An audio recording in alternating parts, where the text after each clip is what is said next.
મિત્રો તો આજે જો આપણે ઉનાળો શરૂ થઈ ગયો છે કેટલા દિવસથી અને આ દેશમાં ગયા તને માટલું થોડુંક મારું જૂનું છે અને મારે છે ને પાણી પીવામાં ફ્રીજનું જ જોઈએ એટલે વિચાર કે ફ્રીજનું પાણી આપણે પીવું નથી. હું તને ટ્રીક તને કહું ને એમ કરતી જાય એટલે મને અગાઉ સમજાવ્યું છે ને સમજાવું ને હું તમને કરીને બતાવું અને એનાથી આપણે જોશું તમને રિઝલ્ટ પણ બતાવીશું કે ફ્રીજ જેવું ઠંડુ પાણી આ માટલામાં થઈ શકે છે. વિશાલ કહે છે આપણે જોઈ થાય કે નહીં. તો એના માટે સામગ્રી જો કેટલી જોશે, એક તો પહેલાં આપણું જૂનું માટલું જોશે, જોઈ લો તમે. પછી જોશે એક સ્ક્રબર. સ્ક્રબર મતલબ કે વાસણ સાફ કરવાનું, પણ એમાં છે ને શું કહેવાય સાબુ ન હોવો જોઈએ કે સાબુની વાસ માટલામાં બેસી જાય. નવું હોય તો પણ ચાલે, નહીં તો સરખાથી ધોઈને લઈ લેવાનું. પછી લેવાનું છે આ છે ને એ ખાસ વસ્તુ છે મિત્રો, આ છે મીઠું.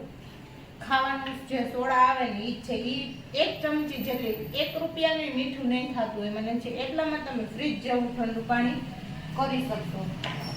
તો એના માટે આપણે છે ને પેલા માટલું લઈ લેવાનું અને પછી આવી રીતે આમ સ્ક્રબરમાં મીઠું લેવાનું અને માટલાના પાણીથી ભીનું કરી અંદર અને બહાર બંનેની બાજુ આમ જેટલું ટૂંકમાં તમારા તાકાત હોય ને, ગોળો ન તૂટે માટલું, તમારાની તાકાત હોય ને એ રીતે આમ ઘસી અને સાફ કરવાનું હોય.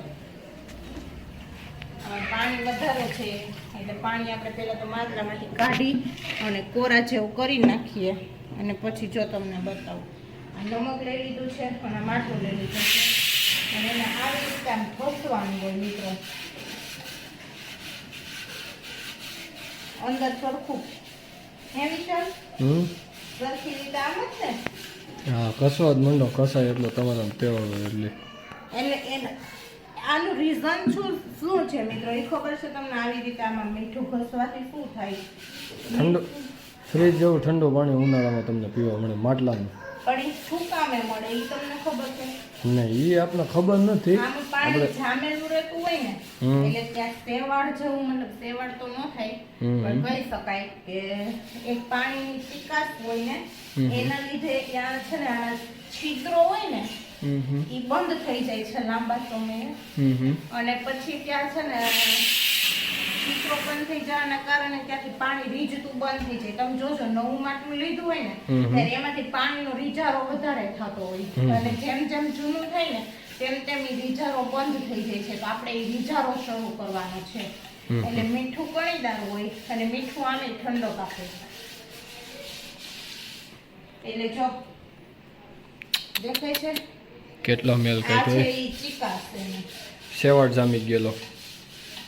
એટલે ઈ છે ને મિત્રો માટલામાંથી ઘસીને બરાબરથી રગડીને 10 મિનિટ 5 મિનિટ જેવો તમારી પાસે ટાઈમ, 2 મિનિટ ઘસી નાખવાનું છે. તો હું ઘસી લઉં ત્યાં સુધી તમે બન્યા રહેજો આગળ વિડીયોમાં.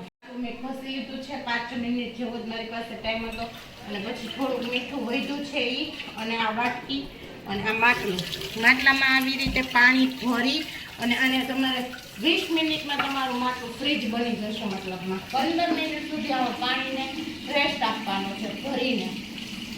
આપણે 15 મિનિટ પછી મળીએ.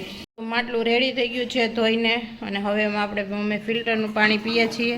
તો બોટલ મારાથી ઉપડે એમ નહોતી એટલે વિશાલ હવે આપણે ફિલ્ટરનું પાણી ભરી દેશે અને પછી ફક્ત 2 જ મિનિટમાં જોજો તમે મિત્રો ફ્રીજ જેવું ઠંડુ પાણી આમાંથી તમને કાઢીને બતાવીશ. મહેનત થોડીક જ છે મિત્રો.